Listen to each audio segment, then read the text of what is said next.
प्रधानमन्त्री देउबा भारतको 3 दिने औपचारिक भ्रमणका लागि आज दिल्ली जानुहुँदै बिथोलिएको आपसी विश्वासको वातावरणलाई ट्र्याकमा ल्याउन मद्दत गर्ने अपेक्षा। स्थानीय तह निर्वाचनमा 5 दलीय सत्ता गठबन्धन र विपक्षी एमाले बीच प्रतिस्पर्धा हुने, पार्टी एक्लैले गठबन्धनको सामना गर्ने एमालेको भनाई। चुनावी भागभण्डा मिलाउँदा दलहरूले समावेशी भावना अनुसार उम्मेद्वार खडा नगर्ने आशंका, निर्वाचनलाई लैङ्गिक र समावेशी मान्यताका आधारमा अघि बढाउन निर्वाचन आयोगको आग्रह। कूटनीतिक सम्बन्ध बिग्रिएका राष्ट्रले आफ्नो मुलुकको मुद्रा रुबलमा भुक्तानी नगरे ग्यास आपूर्ति बन्द गरिदिने रुसको चेतावनी। ईयूको विभिन्न प्रतिबन्धका कारण रुबल इतिहासकै कमजोर अवस्थामा। र नेपाल त्रिकोणात्मक T20 अन्तर्राष्ट्रिय सिरिजको फाइनलमा प्रवेश, पपुवा न्युगिनी 37 रनले पराजित। नमस्कार, कान्तिपुर डायरीका साथमा साथी दिवा र म अनिल। समाचार अब विस्तारमा। प्रधानमन्त्री शेरबहादुर देउबाको आजबाट हुने 3 दिने भारत भ्रमण सद्भावना भ्रमणका रूपमा हुने भएको छ। सरकारले अपेक्षा गरे अनुरूप देउबाको राजकीय भ्रमण नहुने भएको हो। 3 दिने भ्रमणमा दुई देशबीच कुनै सन्धि सम्झौता नहुने भएको छ। प्रधानमन्त्री देउबाको भ्रमणले दुई मुलुकबीच केही वर्ष यता थाँतिरहेका समस्या समाधानका लागि कूटनीतिक संवादको बाटो खोल्ने विश्वास गरिएको छ। देउबा र उहाँका भारतीय समकक्षी नरेन्द्र मोदी बीच 5 महिना अघि स्कटल्याण्डको ग्लास्गोमा भेटवार्ता भए पनि दुई मुलुकबीचका समस्यामाथि पर्याप्त छलफल हुन सकेको थिएन। छोटो तयारीमा हुन लागेको देउबाको नयाँ दिल्ली भ्रमणले 7 वर्ष यता बिथोलिएको विश्वासको वातावरण ट्र्याकमा ल्याउन मद्दत गर्ने अपेक्षा गरिएको छ। 2072 असोज 3 मा जारी नेपालको नयाँ संविधानप्रति असन्तुष्टि जनाउँदै भारतले नाकाबन्दी लगाए दुई मुलुक बीचको सम्बन्ध सौहार्द बन्न सकेको छैन। भारतले 2.5 वर्ष अघि र नेपालले 1.5 वर्ष अघि जारी गरेका राजनीतिक तथा प्रशासनिक नक्साका कारण पनि सम्बन्ध थप चिसिएको थियो। यसबीचमा नेपाली भूमिमा भारतीय सडक, बाँध जस्ता संरचना निर्माण, दार्चुलामा एसएसबीका सुरक्षाकर्मीले तुइन फुस्काइदिँदा नेपाली युवक बेपत्ता, दार्चुला सदरमुकाममा भारतीय हेलिकप्टर उडान जस्ता घटनाले पनि सम्बन्धमा तिक्तता थपेका थिए। 2 वर्ष अघि सुरु भएको कोभिड महामारीका कारण दुई मुलुकबीच कूटनीतिक संवाद अघि बढ्न सकेन। प्रधानमन्त्री देउबाको भ्रमण भारतसँग सम्बन्ध सुधारको आधार प्रदान गर्न सक्ने कूटनीतिज्ञ बताउँछन्। भारतका लागि नेपालका पूर्व राजदूत तथा पूर्व परराष्ट्र मन्त्री भेकबहादुर थापा प्रधानमन्त्री स्तरमा औपचारिक भेटवार्ता हुँदा आवश्यक सबै विषयवस्तुमाथि छलफल हुन सक्ने बताउनुहुन्छ। यो भन्दा पनि संवाद हुँदैन, यो संवाद समस्यालाई समाधानतिर लाने प्रक्रिया हो। प्रधानमन्त्री देउबाको भारत भ्रमणका क्रममा भोलि 4 परियोजनाको उद्घाटन र हस्तान्तरणको तयारी गरिएको छ। जनकपुर जयनगर खण्डमा रेल सेवा र सोलु कोरिडोर विद्युत प्रसारण लाइन उद्घाटन गरिने भएको हो। भारतको सहयोगमा साना परियोजना कार्यक्रममा अन्तर्गत निर्माण भएका 132 वटा स्वास्थ्य चौकीका भवन हस्तान्तरण गरिने। भारत सरकारले चलनमा ल्याएको रुपे डिजिटल कार्ड नेपालमा प्रयोगको शुभारम्भ गर्ने तयारी पनि छ। प्रधानमन्त्री देउबा र भारतीय समकक्षी नरेन्द्र मोदीको उपस्थितिमा 4 वटे परियोजना उद्घाटन र हस्तान्तरण गर्ने तयारी दुवै पक्षबाट भइरहेको स्रोतले जनाएको छ। वैशाख 30 मा हुने स्थानीय तह निर्वाचनमा 5 दलीय सत्ता गठबन्धन र विपक्षी एमाले बीच प्रतिस्पर्धा हुने भएको छ। सत्ता साझेदार दलका शीर्ष नेताहरूको बैठकले हिजो गठबन्धनभित्र मात्रै तालमेल गर्ने निर्णय गरेको हो। एकीकृत समाजवादीका महासचिव बेदुराम भुसालले भन्नुभयो, स्थानीय निर्वाचनमा गठबन्धन दलबीच मात्रै तालमेल गर्ने निर्णय भएको छ, अब अन्य दलसँग तालमेल हुँदैन। गठबन्धनमा कांग्रेस, माओवादी, एकीकृत समाजवादी, जनता समाजवादी र राष्ट्रिय जनमोर्चा छन्। गत स्थानीय निर्वाचनमा कांग्रेस र माओवादी बीच तालमेल हुँदा एमाले एक्लै करिब 40% स्थानीय तहमा जितेको थियो। यो पटक तालमेल नभए जित्न कठिन हुने आकलन गर्दै गठबन्धन दलहरू मिलेर निर्वाचन लड्ने निष्कर्षमा पुगेका छन्। एमाले मूलतः एक्लै चुनाव लड्ने निर्णय गरे पनि स्थानीय आवश्यकता अनुसार तालमेलको ढोका भने खुला राखेको छ। सत्ता गठबन्धनमा रहेका दलहरूले तालमेल गर्ने निर्णय लिएपछि एमालेलाई पनि वैकल्पिक गठबन्धनको ढाँचामा काम गर्न दबाव बढेको छ। तर एमाले उपमहासचिव प्रदीप गेवालीले एमाले एक्लैले गठबन्धनको सामना गर्ने बताउनुभयो। उहाँले भन्नुभयो, सत्ता गठबन्धनको निर्णय नौलो होइन, महिनौदेखि भनिरहेको कुरालाई उहाँहरूले दोहोर्याउनु भएको मात्रै हो। यसले हामीलाई कुनै दबाव पर्ने कुरै भएन। मूलतः हामी एक्लै लड्छौं, गठबन्धन टेस्टेड हो। गत निर्वाचनमा पनि हामी एक्लै लडेर सफलता हासिल गरेका थियौं, अहिले झन बलियो भएका छौं। यसकारण गठबन्धन बाहेकका दलसँग पनि हामी राष्ट्रिय रूपमा तालमेल गर्दैनौं। स्थानीय तहमा आवश्यकता अनुसार तालमेल गर्ने कुरालाई रोक लगाएका छैनौं। सत्ता गठबन्धनको बैठकमा सहभागी कांग्रेस नेता ज्ञानेन्द्र बहादुर कार्कीले राष्ट्रिय सभा निर्वाचनमा जस्तै स्थानीय तहमा पनि संयुक्त रूपमा चुनाव लड्ने निर्णय भएको जानकारी दिनुभयो। स्थानीय निर्वाचनमा 5 दलीय गठबन्धन अगाडि बढ्ने निर्णय भएको छ। त्यसका निमित्त प्रदेश स्तरीय आफ्ना दलहरूका जुन प्रमुखहरू छन् उहाँहरूको एउटा समिति बन्छ, त्यसले प्रदेश स्तरीय काम प्रारम्भ गर्छ। निर्वाचनको समग्र परिस्थितिबारे केन्द्रमा छलफल हुने र वस्तुस्थितिबारे अध्ययन गर्न प्रदेश, जिल्ला र पालिका तहमा 5 दलका प्रतिनिधि सम्मिलित संयन्त्र बनाउने उहाँको भनाइ छ। जिल्ला स्तरमा जिल्ला स्तरीय प्रमुखहरूको एउटा समिति बन्छ र त्यो समितिले आफ्नो काम प्रारम्भ गर्छ।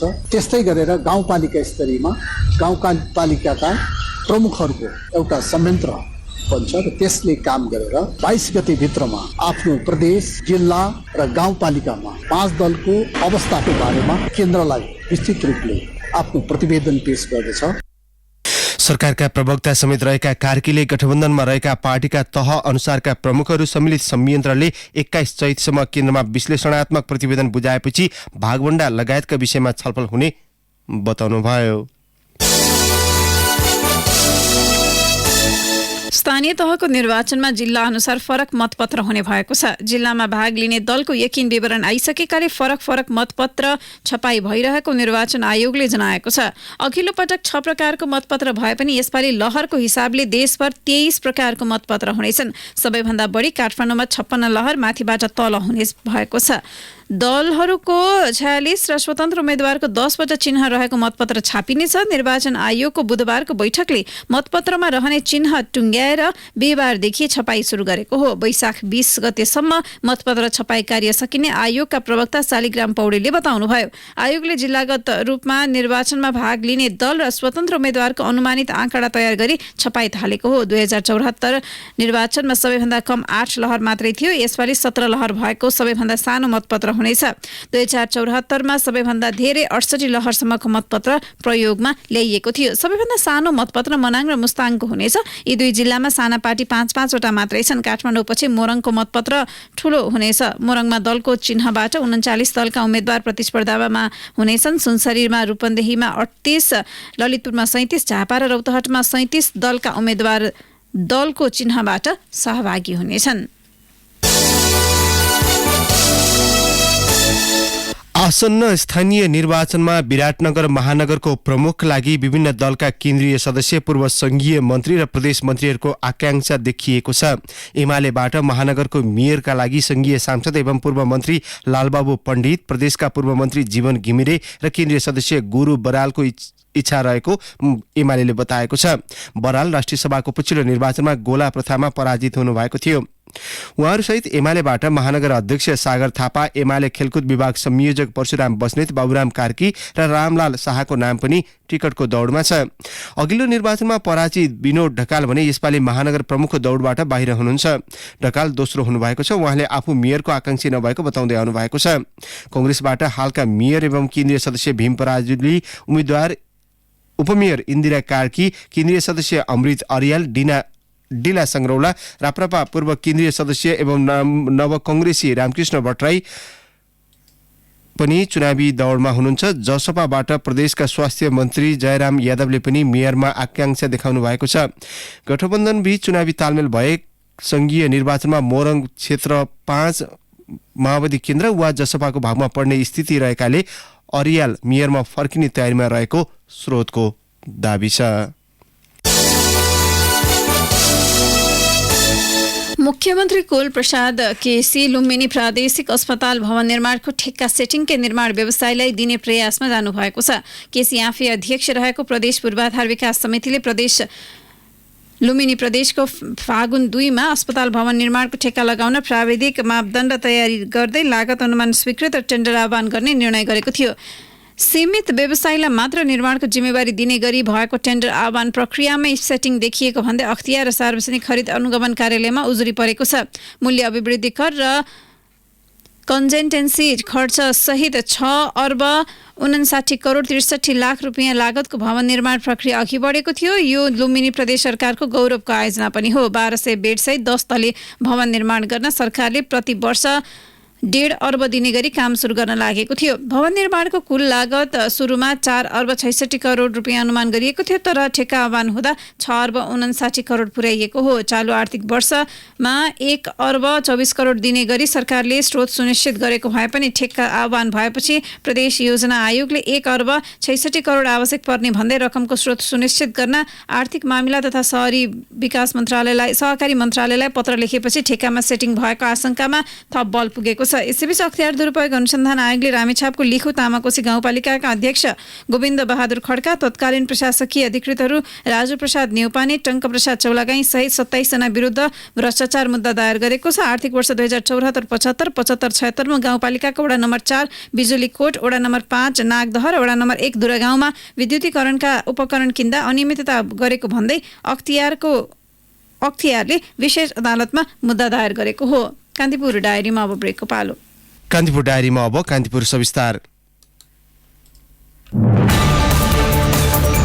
कान्तिपुर सविस्तार। नयाँ संविधान जारी भएपछि आगामी वैशाखमा दोस्रो पटक हुन लागेको स्थानीय तहमा उम्मेदवारी लगायतका विषयमा समावेशी मान्यतालाई अंगीकार गर्न निर्वाचन आयोगले दलहरूलाई 19 बुँदे निर्देशन जारी गरेको छ। 2074 सालको स्थानीय तहको निर्वाचनमा 175 दलित महिला वडा सदस्य पदमा उम्मेदवारी नै नपरेको दृष्टान्त दिँदै आयोगले लैङ्गिक र समावेशी मान्यता अनुसार अघि बढ्न भनेको छ। संविधानको सामाजिक न्याय सम्बन्धी व्यवस्थामा राज्यका सबै निकायमा समानुपातिक समावेशी रूपले सहभागी हुन पाउने व्यवस्था गरिएको छ। तर गठबन्धनका लागि भागवण्डा मिलाउने क्रममा समावेशी सहभागितालाई प्रतिकूल हुने गरी निर्णय आउन सक्ने आशंका बढेको छ।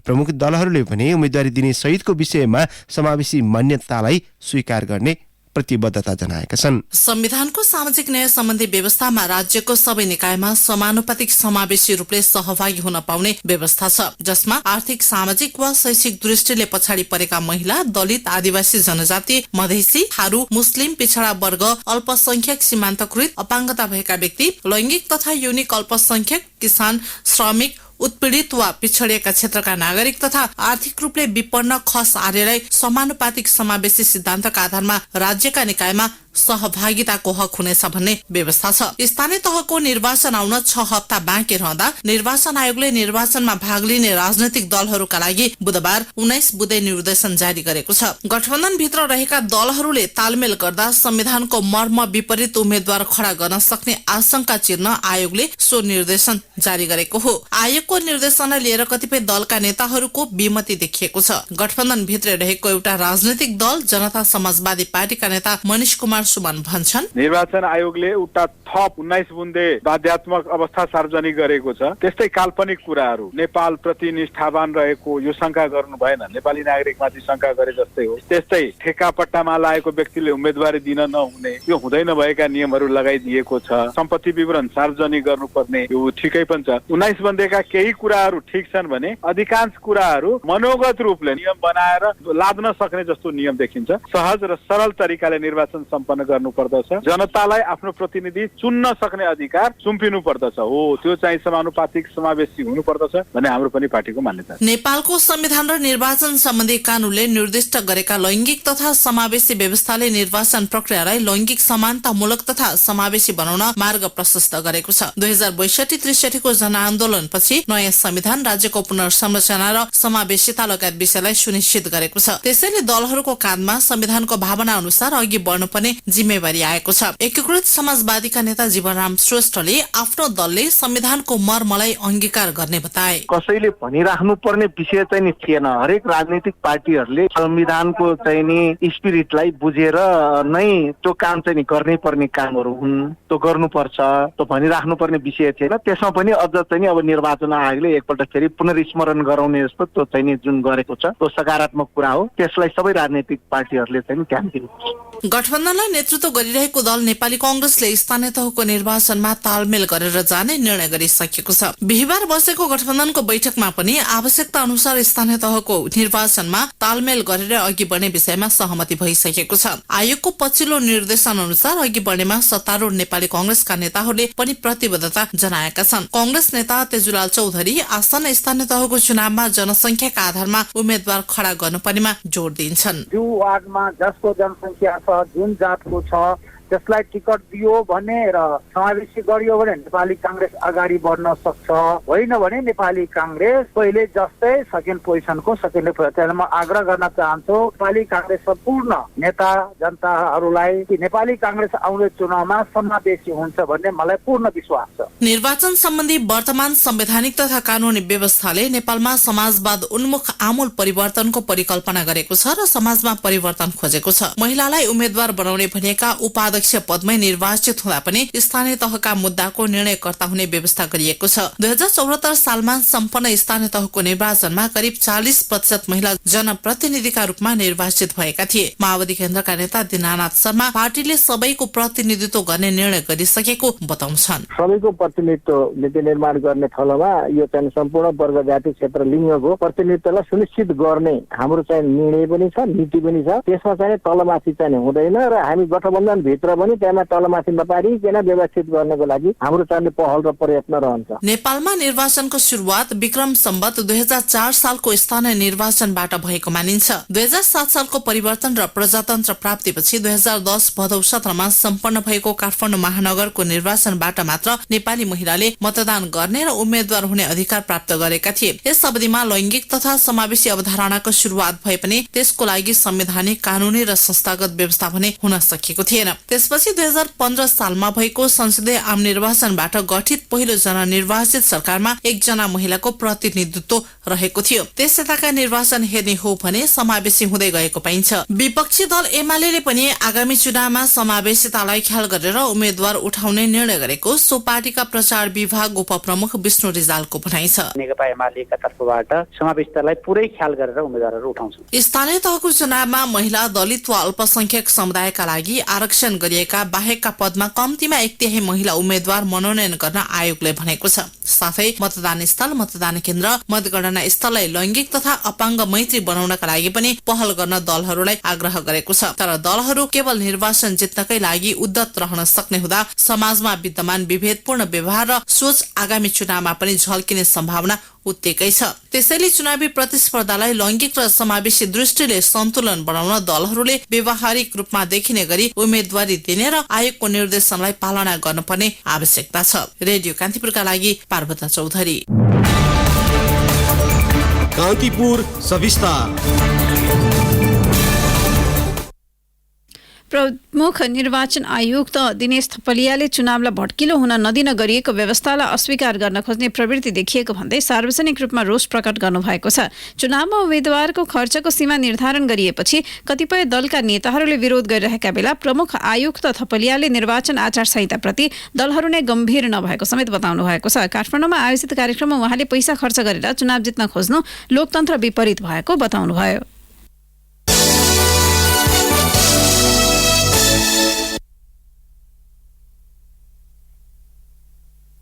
हामी भड्किलो भयो चुनाव, महँगो भयो चुनाव, लोकतन्त्र खतरामा पर्ने भयो पनि भनिरहने, सुझाव पनि त्यस्तो दिइरहने। अनि मितव्ययी ढङ्गले खर्च गरौँ, आफ्ना विचार राखौँ, सिद्धान्त विचार र इमानले जितोस्, पैसा यो चाहिँ मनी र मसल पराजित होस् भन्ने असल मनसायका साथ गरेको कुरालाई पनि करोड करोडका गफ दिएर निस्तेज गर्ने हो भने यो लोकतन्त्रप्रतिको उठे भक्ति मात्रै हुन्छ जस्तो लाग्छ मलाई। नीति र विचार भन्दा पनि पैसाको भरमा चुनाव जित्न खोज्ने संस्कार देखिएको भन्दै उहाँले रोष प्रकट गर्नुभयो। थपलियाले भन्नुभयो, जसलाई आफ्नो सिद्धान्त, आफ्नो विचार, आफ्नो काम, आफ्नो उम्मेदवारी, आफ्नो योग्यताप्रति विश्वास छैन र जसले जनतामा निहित यो सार्वभौम सत्ता विभिन्न ढङ्गले प्रभावित गर्न सक्छु, खरिद गर्न सक्छु, मेरो पक्षमा ल्याउन सक्छु भनेर ओकालत गर्छ, मलाई लाग्दछ त्यस्ता व्यक्तिले लोकतन्त्रको दुहाई दिनु उपयुक्त हुँदैन।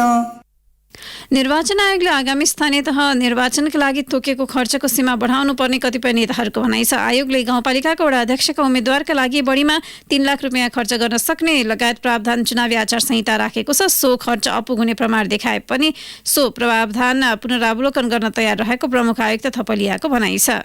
यो आचार संहितामा लेखिदिएको कुरा एउटा गाउँपालिकाभित्र तोकिएको खर्च अनुसार एउटा अध्यक्षले गर्न सक्दैन भनेर कहीँ प्रमाण आउँछ भने आयोग यसमा पुनरावलोकन गर्न तयार छ। एउटा अध्यक्षले 3 लाख रुपियाँ खर्च गरेर आफ्नो ओडाभित्र गएर म उम्मेद्वार हुँ, मेरो यो सिद्धान्त निष्ठा विचार छ, मलाई भोट दिनुहोस् भन्न सक्दैन भने त्यसको लागि यसमा पुनरावलोकन गर्न सकिन्छ। थपलियाले प्रमुख दलका नेताहरू सहभागी भएकै कार्यक्रममा चुनावी आचार संहिता प्रति दलहरूले शंका व्यक्त गरेको लगायत धारणा राख्नु भएको हो। सरकारले निजामती सेवा अध्यादेश ल्याउने तयारी गरिरहेका बेला सर्वोच्च अदालतको पूर्ण इजलासले निजामती सेवा सम्बन्धी संघीय कानूनमा समेट्नुपर्ने विषयबारे सरकारलाई निर्देशनात्मक आदेश जारी गरेको छ। कर्मचारी समायोजनका क्रममा स्थानीय तहमा पुगेका शाखा अधिकृतले आफूहरूलाई अन्यायपूर्ण समायोजन गरिएको भन्दै संघीय तहमै फर्काउन माग गर्दै रिट दर्ता गराएका थिए। गत माघ 12 मा सो निवेदन खारेज हुने ठहराएको सर्वोच्चले सोमबार सार्वजनिक गरेको पूर्ण पाठमा भने त्यसरी समायोजन भएका कर्मचारीको वृत्ति विकासमा असर नपर्ने गरी कानूनी व्यवस्था गर्न सरकारका नाममा निर्देशनात्मक आदेश जारी गरेको हो। कान्तिपुर डायरीमा पुनः ब्रेकको पालो। ब्रेकपछि कान्तिपुर डायरीमा अब आर्थिक प्रसङ्ग। भारतबाट पर्याप्त बिजुली पाइन छाडेपछि अहिले ठूला उद्योगहरूमा 12 घण्टा लोडसेडिङ हुन थालेको छ। महँगो मूल्यमा पनि बिजुली किन्न नपाएकाले एक साता यता हरेक दिन बेलुका 6 बजेदेखि बिहान 6 बजेसम्म औद्योगिक ग्राहकको लाइन काटिएको नेपाल विद्युत प्राधिकरणले जनाएको छ। भारत र नेपालको समेत ऊर्जा सङ्कटलाई युक्रेनमाथि रुसले गरेको आक्रमणको बाछिटाका रूपमा हेरिँदै आएको छ। तर नेपालले आन्तरिक उत्पादनको व्यवस्थापन गर्न सकेको भए अहिलेको ऊर्जा सङ्कट भोग्नुपर्ने अवस्था नआउने देखिएको छ। प्राधिकरणले समयमा प्रसारण लाइन नबनाउँदा निजी क्षेत्रबाट प्रवर्तित आधा दर्जन जलविद्युत आयोजना प्रसारण लाइनमा जोडिन सकेका छैनन्। आयोजना निर्माण सम्पन्न भएर पनि प्रसारण लाइन नहुँदा महिनौसम्म परीक्षण र उत्पादनको चरणमा जान सकेका छैनन्। 30 मेगावाटको नियादी जलविद्युत आयोजना, 36 मेगावाटको माथिल्लो बलेफी ए, 27 मेगावाटको दोर्दी खोला, 25 मेगावाटको माथिल्लो दोर्दी ए, 12 मेगावाटको दोर्दी खोला 1 लगायत आयोजना निर्माण सकिएर उत्पादनको चरणमा छन्। यी मध्ये धेरैजसो आयोजना समयमै प्रसारण लाइन नबनेका कारण परीक्षण र उत्पादनमा जान नसकेका हुन्। परीक्षण निर्माण सम्पन्न हुने चरणमा रहेका आयोजनालाई प्रणालीमा ल्याउन पहल गरिरहेको प्राधिकरणका कार्यकारी निर्देशक कुलमान घिसिङले बताउनुभयो। कान्तिपुर डायरीमा अब अन्तर्राष्ट्रिय प्रसङ्ग। कूटनीतिक सम्बन्ध बिग्रिएका राष्ट्रले आफ्नो मुलुकको मुद्रा रुबलमा भुक्तानी नगरे ग्यास आपूर्ति बन्द गरिदिने रुसले चेतावनी दिएको छ। EU आबद्ध राष्ट्रलाई लक्षित गर्दै राष्ट्रपति भ्लादिमिर पुटिनले ग्यास आयातकर्ताले रुसी ब्याङ्कमा आजदेखि रुसी मुद्रा रुबलमा भुक्तानी गर्न निर्देशन जारी गर्नुभएको छ। रुसले कुनै पनि वस्तु सित्तैमा वा दान नगर्ने पुटिनको भनाइ छ। रुबलमा भुक्तानी नभए जारी सम्झौता रद्द गरिने समेत रुसले बताएको छ। रुबलको खस्कँदो मूल्यलाई उकास्न पुटिनले भुक्तानी रुबलमा गर्नुपर्ने शर्त अघि सारेको बीबीसीले जनाएको छ। पश्चिमा मुलुकहरूको विभिन्न प्रतिबन्धका कारण रुबल इतिहासकै कमजोर स्थितिमा पुगेको बीबीसीले उल्लेख गरेको छ। युरोपियन युनियनले रुसबाट 40% ग्यास र 30% तेल आयात गर्ने गरेका थिए। अब खेल प्रसङ्ग। नेपाल त्रिकोणात्मक T20 सिरिजमा एक खेल अगावै फाइनलमा प्रवेश गरेको छ। कीर्तिपुर स्थित त्रिवे क्रिकेट मैदानमा हिजो पपुवा न्युगिनीलाई 37 रनले हराउँदै नेपाल फाइनल प्रवेश गरेको हो। 204 रनको विजय लक्ष्य पछ्याएको पपुवा न्युगिनी 19.4 ओभरमा आउट हुँदै 166 रनमा समेटियो। नेपालका करण केसीले 5 विकेट हात पारे। यो सँगै करण नेपालबाट अन्तर्राष्ट्रिय T20 मा ह्याट्रिक सहित 5 विकेट लिने पहिलो खेलाडी बनेका छन्।